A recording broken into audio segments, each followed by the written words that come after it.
আসসালামু আলাইকুম। Imtiaz on fly থেকে আমি ঐশী বলছি। আজকে আপনাদের সাথে শেয়ার করতে যাচ্ছি একটি হাফ পাউন্ড চকলেট কেকের ডেকোরেশন। তো আমি প্রথমেই কেকটা বানিয়ে ক্রাম কোট করে ফ্রিজে রেখে দিয়েছিলাম। এখন আমি চকলেট ক্রিম দিয়ে পুরো কেকটা কভার করে নিচ্ছি এবং ফিনিশিংয়ের জন্য আমি প্যালেট নাইফ ইউজ করতেছি।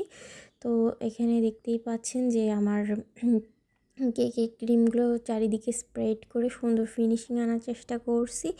কেকের যত সুন্দর ফিনিশিং হবে ততই কিন্তু দেখতে সুন্দর লাগবে। তো এটা কিন্তু টাইম নিয়েই করতে হয়। আমি এই ভিডিওটা ফাস্ট করে দিয়েছি। এরপরে আপনারা দেখতেই পাচ্ছেন যে আমি সুন্দর ফিনিশিং আনার ট্রাই করব। আর কাস্টমারের রেফারেন্স পিকচার অনুযায়ী এই কেকটার মধ্যে গানাশের কাজ ছিল। তো আমি গানাশটা তৈরি করে নিই। এবার কেকের উপরে সুন্দর করে ঢেলে এবার করব, সুন্দর করে চারিদিকে দিয়ে দেব। তো এরপরে হলো দেখতেই পাচ্ছেন যে গানাশটা আমি সুন্দর করে দিয়ে দিচ্ছি। আর গানাশ কিন্তু খেতে অনেক মজা লাগে। কেকের উপরে কেকের সাথে যখন মুখের মধ্যে যায় এত অসম্ভব মজা লাগে। যারা খেয়েছেন তারাই একমাত্র জানেন যে এটা কতটা টেস্টি।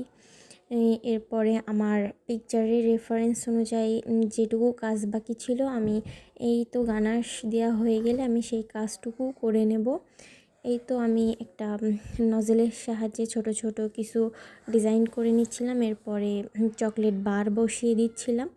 এই তো সিম্পল ডিজাইনের মধ্যে কিন্তু অসম্ভব সুন্দর একটা কেক। এরপরে আমি সাদা সুগার বল দিয়ে দেবো পুরো কেকের উপরে, কারণ কাস্টমার যেমন চাবে আমাকে তো তেমন করে দিতে হবে। এই তো আমার কাজ অলমোস্ট শেষ। তো আমি সুগার বলগুলো দিয়ে নিয়ে এবার ফাইনাল লুকে চলে যাব। ফাইনাল লুকটা দেখে কমেন্ট করে জানাবেন যে কতটা সুন্দর হয়েছে।